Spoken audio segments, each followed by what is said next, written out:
All right, guys. So before we jump into the install and setup of Figma, I thought I'd just quickly run you through what we're actually going to be building.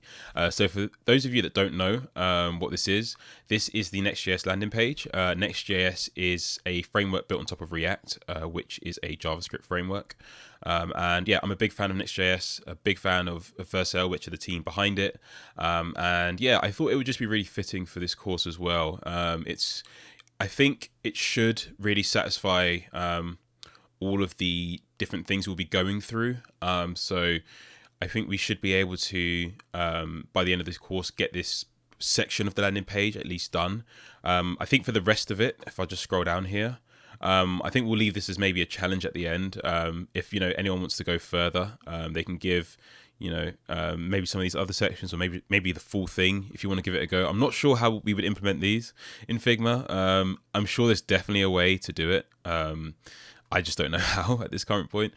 But yeah, you're free to kind of give that a go as well. But we'll be focusing on this section.